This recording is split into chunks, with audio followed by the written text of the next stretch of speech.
ब्रह्मांड में दो चीजें काफी ज्यादा मशहूर है। पहला तो ब्लैक होल और दूसरा एलियंस। जब भी हम एलियंस की बात करते हैं तब हमारे अंदर एक अलग ही जोश भर उठता है ना दोस्तों, जिसको कि हम कभी शब्दों में बयान नहीं कर सकते। ऐसे में ज्यादातर ये देखा गया है कि लोगों को एलियंस के बारे में जानना और पढ़ना आजकल के जमाने में काफी ज्यादा अच्छा लगने लगा है। तो यही वजह है कि आज का हमारा ये वीडियो एलियंस के ऊपर होगा और आज हम जानेंगे कि एलियंस रहते कहाँ है, कहाँ उनके रहने की संभावनाएं हैं, इसके बारे में हम जानेंगे। तो चलिए आगे बढ़ते हैं। एलियंस के बारे में एक गजब की बात यह भी है कि आज तक हमें ये पता नहीं चल पाया है कि आखिर ये रहते कहाँ है। इतने बड़े ब्रह्मांड में इनके घर को ढूंढने के लिए काफी सारी चुनौतियों का सामना करना पड़ता है। और तो और हमें ये भी नहीं पता कि आखिर एलियंस सच में होते भी हैं या नहीं, और अगर सच में होते भी हैं तो आखिर ये दिखते कैसे हैं। दोस्तों, आज ये एक बहुत बड़ी मिस्ट्री बन चुकी है और इसके बारे में हमारे पास कोई ठोस सबूत भी नहीं है। अभी तक किसी ने भी विकसित एलियन की सभ्यता के बारे में कुछ खास खुलासा नहीं किया है, पर हाल ही के एक रिपोर्ट के अनुसार कुछ वैज्ञानिकों को ये लगने लगा है कि एलियन अगर ब्रह्मांड में मौजूद होंगे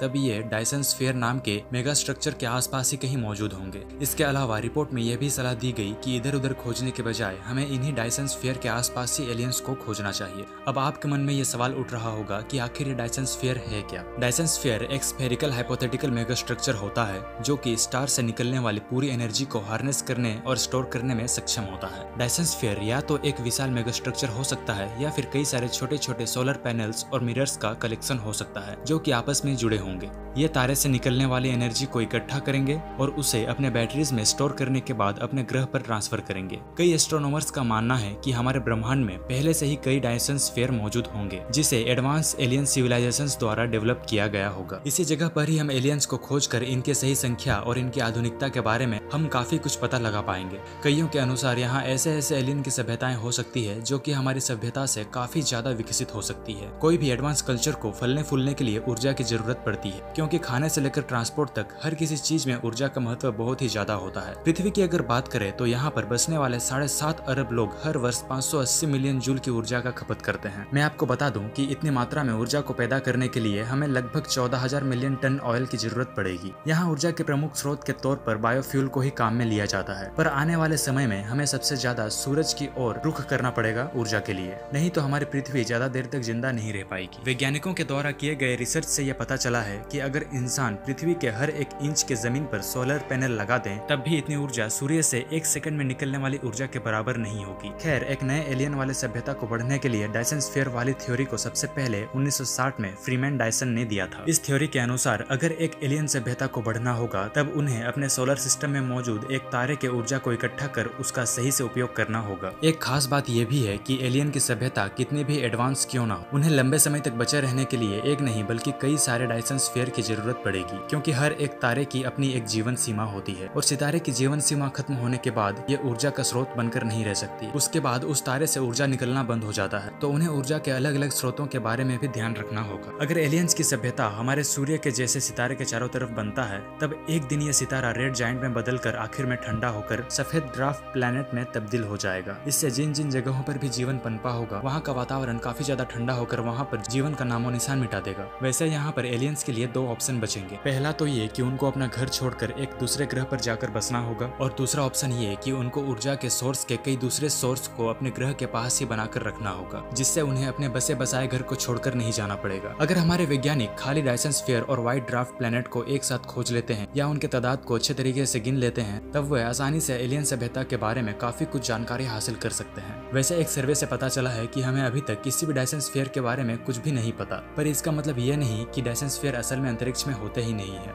वैसे अगर एलियंस के द्वारा बनाए गए डायसन स्फीयर असल में होते भी हैं तो हमें उन्हें ढूंढने के लिए कई सारे सितारों को विश्लेषित करना होगा, यानी कि एक्सप्लोर करना होगा। वैसे इनको ढूंढने के लिए हमें कई सारे मुसीबतों का सामना भी करना पड़ सकता है, क्योंकि अगर कोई डायसन स्फीयर किसी तारे के ज्यादा पास या ज्यादा बड़ा होगा तब सितारे से आने वाली प्रकाश की किरणों को ये ब्लॉक कर देगा, जिससे हमारी पृथ्वी तक सितारों की रोशनी नहीं पहुंच पाएगी। यही वजह है कि ये डायसन स्फीयर हमें अभी तक नहीं दिखे। हालांकि कई वैज्ञानिकों के अनुसार ये स्फीयर अंतरिक्ष में इंफ्रारेड सिग्नल को छोड़ते हैं, जिससे शायद इन्हें ढूंढना आसान हो जाए। अभी तक हमें व्हाइट ड्वार्फ प्लैनेट तो मिले हैं पर उसके पास डायसन स्फीयर देखने को नहीं मिला। इससे यह साबित होता है कि हमको आगे चलकर इन्हें खोजने के लिए और कितना मेहनत करना पड़ेगा। तो दोस्तों बस यार आज के लिए इतना ही था। अगर वीडियो अच्छी लगी हो तो एक लाइक जरूर कर देना और इस टॉपिक पे आपकी क्या राय है कमेंट में जरूर बताना।